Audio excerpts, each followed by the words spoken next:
Hathras case में मुख्य आरोपी देव प्रकाश मधुकर को यूपी एसटीएफ ने गिरफ्तार कर लिया। मधुकर दिल्ली के नजफगढ़ में एक अस्पताल में था। देव प्रकाश मधुकर हाथरस हादसे के बाद से फरार था। पुलिस ने उसके ऊपर 1 लाख रुपए का इनाम रखा था। मधुकर को बाबा का खास आदमी बताया जाता है। ये देखना है कि अब पुलिस से पूछताछ में किस तरह से राज उगलता है मधुकर। फिलहाल उसको 14 दिन की पुलिस हिरासत में भेजा गया है। रिपोर्ट देखिए।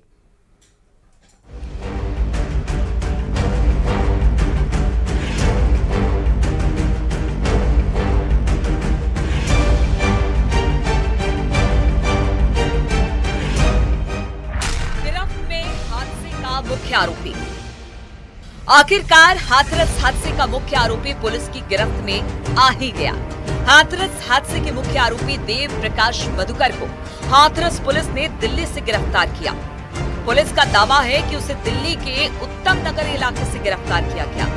हाथरस में सत्संग में हुए हादसे के बाद से देव प्रकाश मधुकर फरार था। कहां छिपा था 1 लाख का इनाम? पुलिस ने मधुकर पर 1 लाख का इनाम भी रखा था। मधुकर हाथरस सत्संग का मुख्य आयोजक था। पुलिस अब उससे जानने की कोशिश कर रही है कि वो अब तक कहां छिपा था। पहली एफआईआर में था मधुकर का नाम।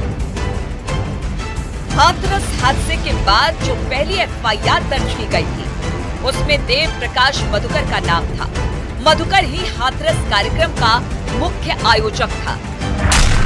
मधुकर बोलेगा, पुलिस के आगे राज खोलेगा। पुलिस मधुकर से कई सवाल पूछ सकती है, जैसे देव प्रकाश मधुकर अब तक कहां छिपा था? मधुकर को इतने दिन तक किसने छिपाया?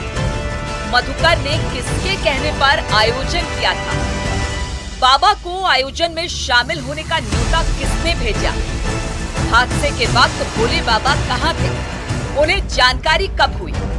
हादसे के बाद बाबा की मधुकर से फोन पर क्या बातचीत हुई? क्या भोले बाबा ने मधुकर को फरार होने के लिए कहा था? जब 80,000 की परमिशन थी तो 2.5 लाख लोग कैसे पहुंचे? भोले बाबा का खास आदमी है मधुकर। देव प्रकाश मधुकर को नारायण साकार हरि उर्फ भोले बाबा का खास आदमी माना जाता है। सूत्रों के हवाले से खबर है कि हादसे के बाद बाबा ने उसी से फोन पर काफी देर तक बातचीत की थी। भगदड़ की घटना के बाद से देव प्रकाश मधुकर घर नहीं लौटा था। उसके परिवार के सदस्य भी लापता हैं। मधुकर के बारे में कहा जाता है कि वो एक समय जूनियर इंजीनियर यानी कि जेई था, लेकिन बाद में बाबा सूरजपाल का बड़ा भक्त बन गया। देव प्रकाश मधुकर का घर सिकंदराऊ इलाके के दाबादपुरा की नई कॉलोनी में है। 2 जुलाई को हादसा, 121 की मौत। 2 जुलाई को हाथरस में सत्संग के बाद भगदड़ मची थी। पुलिस की स्पेशल जांच टीम इस पर एक डिटेल रिपोर्ट तैयार कर रही है। हादसे में 121 लोगों की जान चली गई थी। इस हादसे में अब तक 90 से ज्यादा बयान दर्ज किए गए हैं। एक प्रारंभिक रिपोर्ट तैयार की गई है, जबकि विस्तृत रिपोर्ट पर काम चल रहा है। जैसे जैसे सबूत सामने आ रहे हैं, जांच का दायरा बढ़ता चला जा रहा है। पहली बार कैमरे पर भोले बाबा।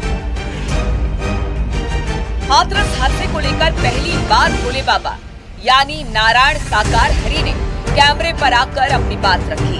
उसने कहा कि वो घटना से बहुत ज्यादा दुखी है। लोगों को प्रशासन पर भरोसा रखना चाहिए। किसी भी उपद्रवी को बख्शा नहीं जाएगा।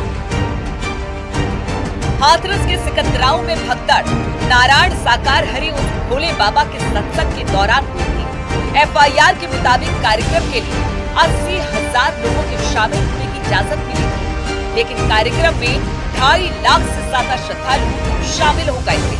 पुलिस अब हर एंगल की जांच कर रही है। ऐसे में आयोजनकर्ता और बाबा के सबसे खास देव प्रकाश मधुकर की गिरफ्तारी से कई राज पर से पर्दाफाश हो सकता है। न्यूज़ 18 के लिए ब्यूरो रिपोर्ट।